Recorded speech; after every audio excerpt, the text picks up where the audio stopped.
Well, welcome back to Shane's Main Shop. As you can see, I got this little portable heater tore all apart because it stopped working, and I wanted to figure out what the issue was, and I did. And I'll show you that. It's a thermal fuse that's blown on it, and I ordered some new ones, so we're going to replace that. But I'll show you what this thing looks like from the front after I get it together here. But you basically have to completely disassemble this thing just to get into here. You can't take the bottom off without taking the legs off. It's just a real pain. So I did not show any of that part, but I will show you how I determined that thermal fuse was gone. It's right here. And I basically turned the power on to the unit. And you can see that power coming in, but it's not going out back out because it's on this side because I don't have the switch on. So I reach underneath and turn the switch on. All right, you probably can hear that, the little thing for making the fake flames work. And the lights do work. I pulled them out so it wasn't so bright when I was trying to work down in here. But we're not getting power to the rest of the unit for the heater to kick on. We got both switches on, the fan's not coming on or anything. But follow the power down. It's now getting power down to here. It's coming through all of this, right to here, and then it doesn't make it past this thermal fuse. It's on this side, and then it's dead. So we're going to go ahead and replace that and hope that fixes the issue. And basically I'm going to have to cut that and then solder a new one in there. But we do have power coming up to it, just not making it out, and that's why the heater's not working, fan's not working, and hopefully that fixes the whole thing.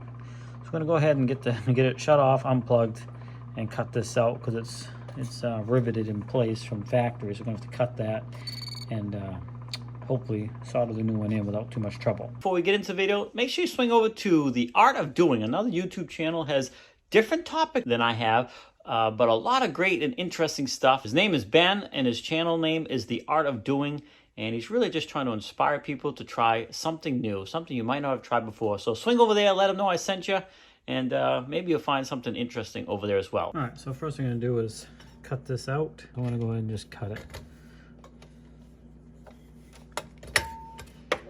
That's one side. Be nice if I could slide that out of that spot there, but it won't. Nope. All right, well, we'll just cut her off. So there is the old one there. But here's a pack of new ones. It's a pack of, looks like 10. So the unit here, if I were to replace it, it's about 150 bucks or so, give or take.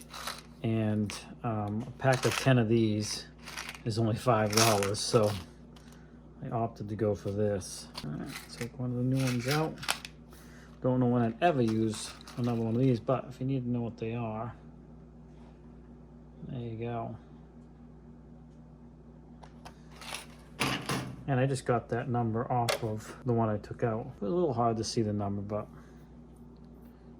there it is right there.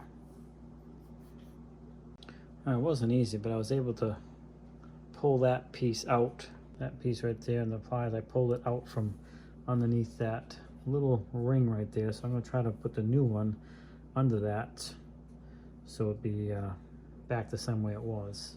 It's going to be a little tricky because everything's just kind of small. A little curve in the end of that, and I think, hopefully you can see this. It's tight quarters down here, but I'm just going to get that underneath there, like so. Hope I can get it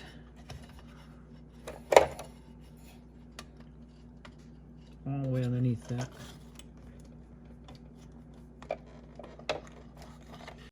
I know it's hard to see, but I got it wrapped around there pretty good. I'm going to cut the extra off now and tuck in as much as I can. Probably still going to solder it too. And just try to finish squeezing that around there as best I can. And the other side of it, I'm just going to set right on top over here. We'll solder it, and then we'll cut off the excess of that as well. I'm just using an oldie but a goodie soldering gun, and it comes on when you push the button. It comes on, it heats up pretty quickly. And I don't have a smaller solder, so I'm just going to go ahead and use this solder here.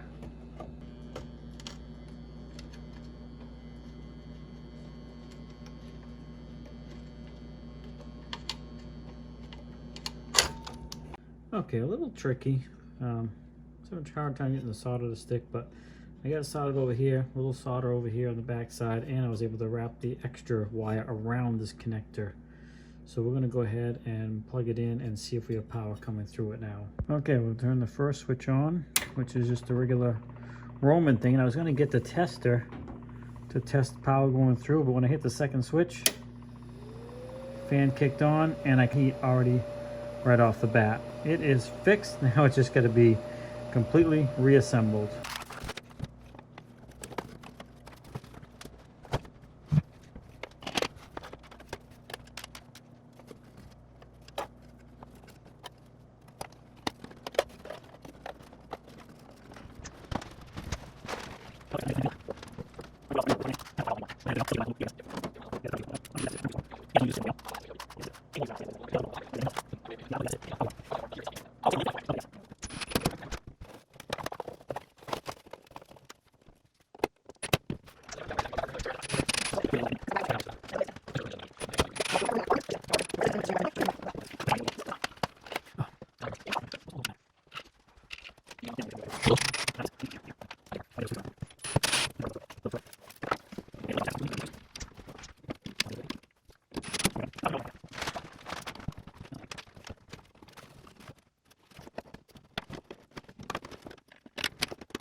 All right, so I didn't realize I left the camera running, so you did get some high speed of me reassembling it, but it's all back together now. Heat shields are all in, everything's looking good, and I plugged it in. So let's go ahead, and I got the bulbs in now. So this first one just turns on the lights and the decoration, so you can kind of see it. Looks like a fire in there, but the lights are relatively small wattage, so that's fine. That's just solely for looks. But that was working before. The big test is this. And I hear the fan already, and I feel the heat, and I can kind of smell the dust burning off from having it all apart. So, and I see the element heating up in there. That is a good sign. So we are back in business, and it saved me about 150 bucks. Because you could replace this for like 150, 160 bucks or whatever. But by just buying that thermal fuse and replacing it, you're good to go. Now I'll just take a second here to show you again the thermal fuse that I put in. You want to make sure you use the correct one if you do this, because you don't want one with a higher capacity that could get too hot and burn something else out. These are designed to fail at a certain temperature so something else doesn't go bad. So that was the one for this particular unit. Yours may be different. So I won't put a link for these. Do your research and make sure you get the right ones. Don't buy just these. So I will put a link for a couple of the tools, like the tester I used. The electrical tester was a huge help in determining this issue. So there you have it. All up and running and good to go. And definitely a money-saving endeavor, even though it had to be completely disassembled to fix. Hey, thanks for swinging by Shane's Main Shop. Please like, subscribe, come back often for more videos. Have a great day. We'll see you in the next video.